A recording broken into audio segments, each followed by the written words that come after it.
Hello my dear students, आज हम class 8 mathematics chapter 6 square and square roots के बारे में डिस्कस करेंगे। उसमें भी एक्सरसाइज 6.3 को डिस्कस करेंगे। 6.3 के एक्सरसाइज को डिस्कस करने से पहले हम कुछ बेसिक्स के बारे में आप लोगों को बताना चाहेंगे।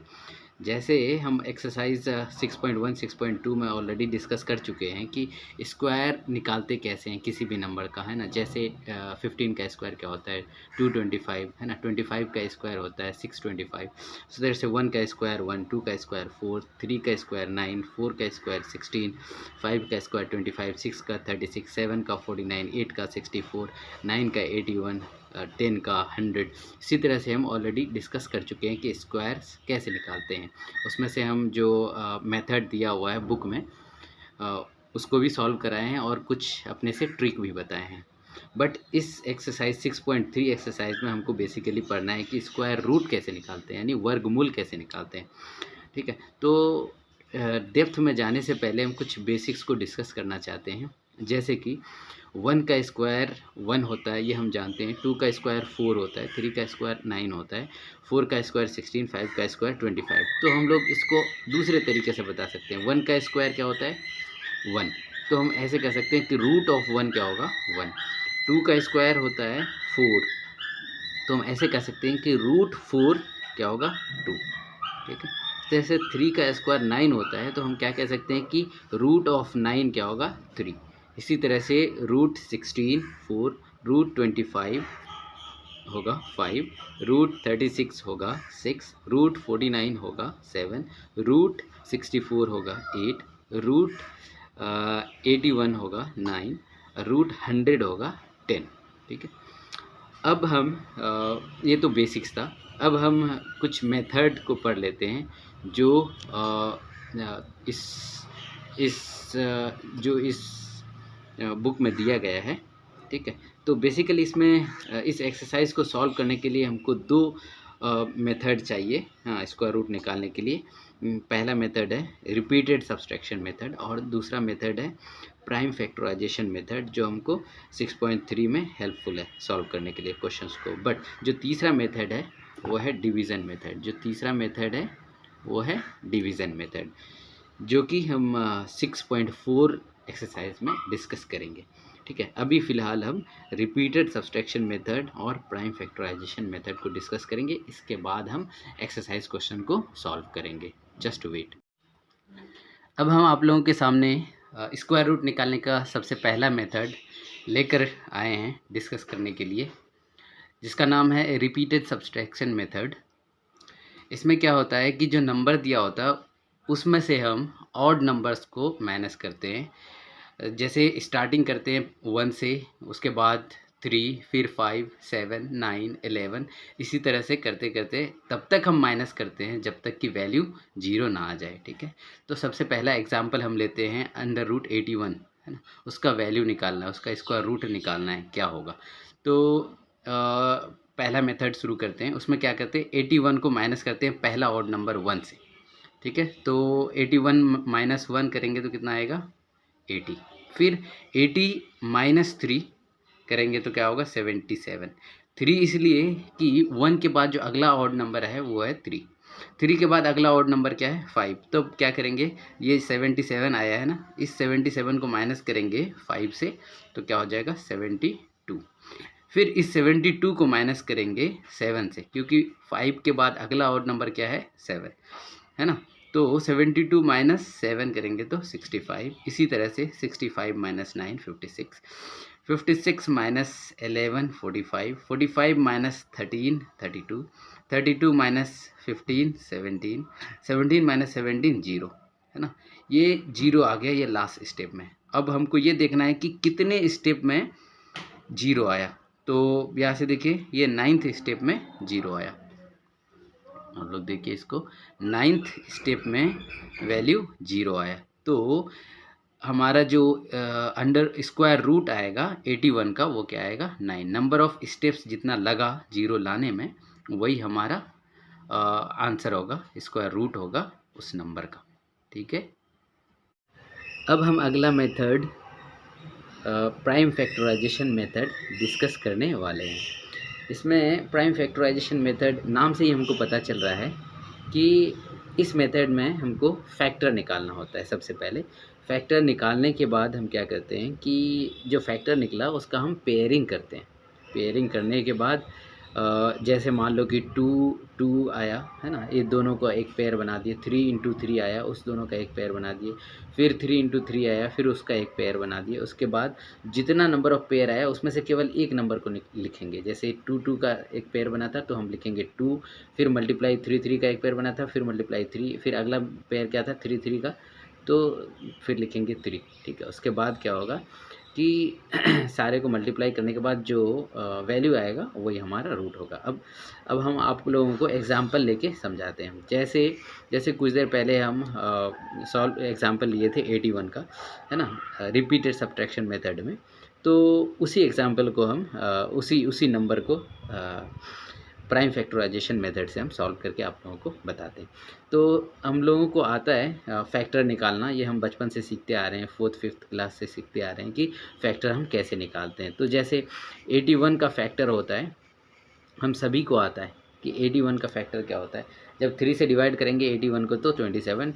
अब 27 को 3 से डिवाइड करेंगे तो 9, 9 को 3 से डिवाइड करेंगे 3, 3 को 3 से डिवाइड करेंगे 1। तो हमारा जो 81 है उसका फैक्टर क्या आया, 3 इंटू 3 इंटू 3 इंटू 3। ये सारे हमारे फैक्टर हैं। तो इन सारे को हम पहले पेयरिंग करेंगे। तो 3 और 3 एक पेयर बन गया, 3 और 3 ये दूसरा पेयर बन गया। तो हम इसको ऐसे भी लिख सकते हैं 3 इंटू 3 पावर 2। ठीक है, अब हम क्या कर सकते हैं, इसको 3 इंटू 3 को मल्टीप्लाई करेंगे तो क्या आएगा, 3 3 जा 9। अब 9 का स्क्वायर इज इक्वल टू 81। ठीक, बट हमको निकालना है क्या, स्क्वायर रूट निकालना है। ठीक है, तो 81 का रूट कितना होगा, है ना, होगा वो 9। ठीक है, 81 का स्क्वायर रूट क्या होगा, 9। बिना टाइम वेस्ट किए अब हम एक्सरसाइज क्वेश्चन पे आते हैं, है ना। Question exercise 6.3 question number 1, what could be the possible ones digit of the square root of each of the following numbers, है ना। और ये सारे नंबर्स दिए हैं, है ना, ये 4 नंबर्स दिए हैं। इनका हमको स्क्वायर रूट निकालना है, निकाल के फिर उसका जो यूनिट डिजिट होता है वो बताना है। बट हमको स्क्वायर रूट एग्जैक्टली निकालना नहीं है, एस्टिमेट करके बताना है ना। तो इस क्वेश्चंस को सॉल्व करने से पहले हम बेसिक एग्जांपल लेते हैं, छोटा छोटा 1-2 एग्जांपल लेते हैं ताकि क्लियरिटी हो। ठीक है, जैसे ले लेते हैं कि 144 दिया रहता है हमको। मान लो कि क्वेश्चन 1 में हमको 144 दिया रहता है, बोलता है कि इसका वंस डिजिट निकालो, है, स्क्वायर रूट का वंस डिजिट निकालो। तो 144 का स्क्वायर रूट अगर निकालेंगे तो क्या होता है 12। तो हमको क्या निकालने बोल रहा है कि वंस डिजिट, यानी इसका 144 का वंस डिजिट क्या होता है, 2 होता। ठीक है, बट ये क्या है, 144 एक स्मॉल नंबर है। तो स्मॉल नंबर है तो हम आसानी से बता सकते हैं, इजीली बता सकते हैं, कोई इसमें कोई प्रॉब्लम नहीं है। बट यहीं पे हमको देखो ये कितना लार्ज नंबर है, कितना बड़ा नंबर है, तो इसको हम आसानी से नहीं बता सकते। ठीक है, तो बस ट्रिक को फॉलो करना पड़ेगा, है ना, जो प्रोसेस है, जो मेथड है उसको फॉलो करके हम इसको बता सकते हैं, सॉल्व कर सकते हैं। ठीक है, तो सबसे पहले आप देखिए कि क्या है 144, यानी 12 का स्क्वायर 144 होता है। तो हमको ये दिमाग में रखना है कि कौन से नंबर का स्क्वायर करने पे यूनिट डिजिट क्या आता है, 4 आता है। तो किसके स्क्वायर करने पे यूनिट डिजिट 4 आता है, 2 का स्क्वायर करने पे यूनिट डिजिट 4 आता है। और 8 का स्क्वायर करने पे भी यूनिट डिजिट 4 आता है।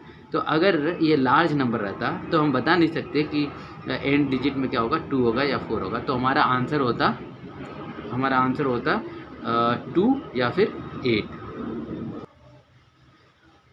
उसी तरह से हम एक दूसरा नंबर लेते हैं 169, उसका स्क्वायर रूट करते हैं तो क्या आता है 13। तो अगर हमको 169 का वंस डिजिट निकालना होता तो इसका आंसर होता 3। ठीक है, बट वो नंबर नहीं है। हम समझते हैं इसको कैसे, ये इसका वंस डिजिट 3 हुआ। देखो एंड डिजिट पे क्या है, एंड डिजिट पे 9 है। तो हमको दिमाग लगाना ये है कि किस नंबर का स्क्वायर करने पे एंड डिजिट 9 आता है। तो 3 का स्क्वायर करने पे 3 3 जा 9 आता है, और 7 का स्क्वायर करने पे 9 आता है। अगर ये कोई लार्ज नंबर होता और उसके एंड पे 9 होता तो हम बताते क्या कि उसका जो वंस डिजिट होता वो क्या होता, 3 होता या फिर 7 होता। ठीक है। बट 169 एक स्मॉल नंबर है, तो हम उसका इजीली ज़्यादातर बच्चे इसको दिमाग में रखते हैं। 13 का स्क्वायर 169 होता है, तो इजीली वो बता सकते हैं, ठीक है। उसी तरह से 81 है। 81 के एंड में क्या है, 1, तो हमको पता होना चाहिए 1 का स्क्वायर क्या होता है, 1, और 9 का स्क्वायर क्या होता है, 81। तो जो इसका स्क्वायर रूट होगा, चाहे होगा 1 होगा या फिर 9 होगा, बट हमको पता है 81 छोटा नंबर है, स्मॉल नंबर है, तो इसीलिए हम बता सकते हैं कि इसका स्क्वायर रूट का यूनिट डिजिट जो होगा वो होगा 9 होगा। अब उसी तरह से अब पहला क्वेश्चन पे आते हैं। इसका यूनिट डिजिट क्या है, 1, ठीक है। अभी अभी हम ऑब्जर्व किए कि 1 का स्क्वायर करने पे क्या आता है, 1 ही होता है, और 9 का स्क्वायर करने पे 1 आता है। इसका मतलब ये है कि इसका जो 1 डिजिट होगा वो क्या होगा, चाहे तो 1 होगा या फिर 9 होगा, ठीक है। उसी तरह से इस नंबर को देखते हैं, है ना। इसका एंड में क्या है, 6 है, ठीक है, 6 है एंड में, लेकिन हमको पता होना चाहिए कि 6 का स्क्वायर करने पे क्या होता है, 36, है ना। उसी तरह से और अगर मान लो कि 26 का स्क्वायर करेंगे, ठीक है, तो वो भी एंड में 6 ही आएगा। तो इसमें ज़्यादा कुछ दिमाग नहीं लगाना है। 6 अगर एंड में दिया हुआ है, इसका मतलब इसका स्क्वायर रूट करने पे भी जो 1 डिजिट होगा वो 6 ही होगा। उसी तरह से ये ऑलरेडी हम ये क्वेश्चन कर चुके हैं, तो इसके एंड में क्या होना चाहिए, 1 या फिर 9, ठीक है। अब उसी तरह से ये क्वेश्चन 25, यानी अगर 5 का स्क्वायर करते हैं तो 25 आता है ना। 15 का स्क्वायर करते हैं तो 225 आता है, ठीक है। 15 का स्क्वायर करते हैं तो 225 आता है। 25 का स्क्वायर करते हैं तो 625 आता है। यानी हम ऐसे भी कह सकते हैं कि रूट अगर लेते हैं, रूट 25 का लेंगे तो क्या आएगा, 5 आएगा। रूट 255 का लेंगे, सॉरी 225 रूट 225 करेंगे तो 15 आएगा। रूट 625 करेंगे तो 5 आएगा। इसका मतलब अगर कोई नंबर है 5, है ना, तो उसका अगर स्क्वायर करें तो भी उसका 1 डिजिट क्या होगा, 5 होगा। या फिर कोई नंबर है जिसका 1 डिजिट पे 5 है, उसका रूट लेंगे तो भी 5 होगा। तो इसका मतलब ये जो नंबर है इसका जो 1 डिजिट होगा वो होगा 5, ठीक है। अब हम क्वेश्चन नंबर 2 पे आते हैं। क्वेश्चन नंबर 2 क्या कहता है, without doing any calculation find the numbers which are surely not perfect square, है ना। हमको बोल रहा है क्या, बिना कैलकुलेशन किए हुए तुम बताओ कि ये नंबर परफेक्ट स्क्वायर है या नहीं है, ये नंबर है परफेक्ट स्क्वायर या नहीं है, ये है या नहीं है, ये है या नहीं है, बिना कैलकुलेशन की, ठीक है। तो इस क्वेश्चन को सॉल्व करने से पहले हमको ये देखना है कि जैसे 1 का स्क्वायर क्या होता है, 1, 2 का स्क्वायर 4, 3 का स्क्वायर 9, 4 का स्क्वायर 16, इसी तरह से 10 का स्क्वायर 100 होगा, ठीक। तो इन सब में हमको ऑब्जर्व करना है, देखो कि 1 का स्क्वायर करने पे 1 आता है, 2 का स्क्वायर करने पे 4 आता है, ठीक है। तो एन डिजिट पे कौन कौन सा चीज़ आ रहा है, कौन कौन सा नंबर आ रहा है, जैसे 1 आ रहा है, 4, 9, 6, 5, 6, 9, 4, 1, 0, ये सारे नंबर्स आ रहे हैं। इसका मतलब किसी नंबर के एंड में अगर ये सारे नंबर्स आ रहे हैं तो ये पॉसिबिलिटीज़ है कि वो परफेक्ट स्क्वायर होगा, ठीक है। जैसे किसी नंबर के एंड में 1 आ रहा है, या फिर 4 आ रहा है, या फिर 5 आ रहा है, 6 आ रहा है, 9 आ रहा है, या फिर 0 आ रहा है, तो पॉसिबिलिटीज़ है कि वो परफेक्ट स्क्वायर होगा। बिना कैलकुलेशन किए हम बता सकते हैं कि परफेक्ट स्क्वायर हो सकता है। बट जिस नंबर के एंड में 2 हो, 3 हो, 7 हो और 8 हो, तो कोई चांस नहीं है कि वो परफेक्ट स्क्वायर होगा, क्योंकि आप यहाँ पे देख सकते हैं 2 या 3 या 7 या 8 किसी के एंड में नहीं है, ठीक है। तो जैसे 1 है, 4 है, कहीं पे आपको दिखा कि 2, 3 या 7, 8, ठीक है। तो किसी भी नंबर के एंड में अगर ये सारे नंबर्स होंगे तो वो परफेक्ट स्क्वायर नहीं होगा, ठीक है। जैसे अब पहला क्वेश्चन लेते हैं। पहला क्वेश्चन में क्या है, 153, ये हमको देख के बताना है कि ये परफेक्ट स्क्वायर है या फिर नहीं है। तो एंड में क्या है, 3, और हम जानते हैं कि जिसके एंड में 3 होता है वो परफेक्ट स्क्वायर नहीं होता है, तो ये परफेक्ट स्क्वायर नहीं होगा, ठीक है। उसी तरह से 257 है ना, 257 के एंड में क्या है, 7, और हम ये जानते हैं कि जिसके एंड में 7 होता है वो परफेक्ट स्क्वायर नहीं होता है, ठीक है। तो क्या होगा, ये भी परफेक्ट स्क्वायर नहीं होगा, ठीक है,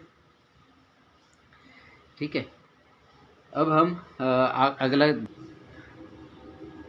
अब हम अगला क्वेश्चन देखते हैं 408। इसके एंड में क्या है 8 है ना।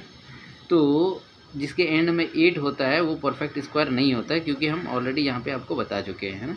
जिसके एंड में 2, 3, 7, 8 हो वो परफेक्ट स्क्वायर नहीं होता है, ठीक है। तो ये भी परफेक्ट स्क्वायर नहीं होगा। अब अगला क्वेश्चन है 441। इसके एंड में क्या है 1। हाँ, जिसके एंड में 1 होता है वो परफेक्ट स्क्वायर होता है। हाँ होता है, देखो जिसके एंड में 1, 4, 5, 6, 9, 0 होता है उसके वो परफेक्ट स्क्वायर होता है, ठीक है। तो इसको परफेक्ट स्क्वायर, अभी इसके परफेक्ट ये कौन सा इसका होगा परफेक्ट स्क्वायर, तो इसका होता है 21 का स्क्वायर करेंगे तो क्या आएगा 441। तो ये परफेक्ट स्क्वायर है, ठीक है। ये